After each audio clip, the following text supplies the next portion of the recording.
vivi plenamente e com muita intensidade o magistério. Isso significa que não apenas me fiz presente na sala de aula, como aos poucos eu fui pegando todo um conjunto de atividades ligadas à sala de aula. Coordenação, produção de apostilas. Essencialmente, eu fui trabalhar com o terceiro ano, com os vestibulares.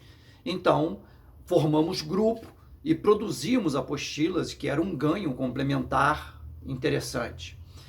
Houve um momento em que eu percebi que um dos elementos interessantes da minha aula era exatamente a integração entre os acontecimentos do presente com a discussão de conteúdo relativo ao passado.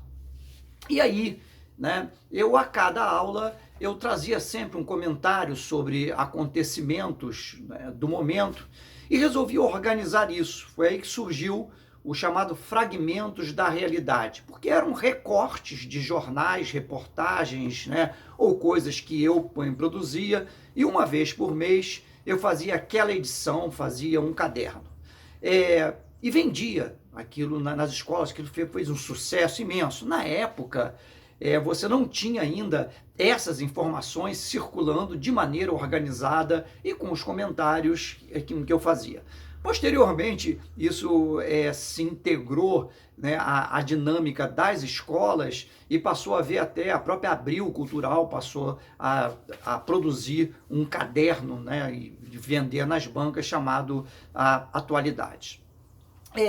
Além disso, eu também trabalhei na organização de concursos em Niterói, algumas vezes, coordenando mesmo equipes para produção de prova, além de produzir provas para concursos. Sesgran Rio, para Niterói mesmo, antes de fazer a coordenação.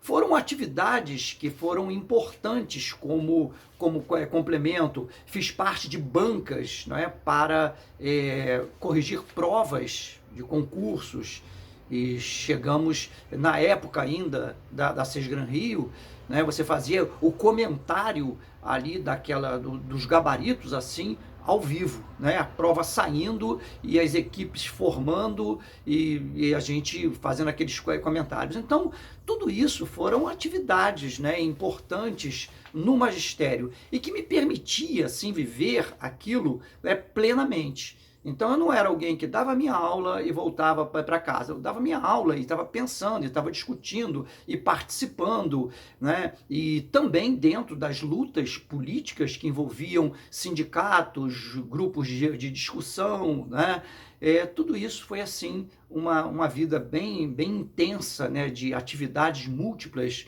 no magistério.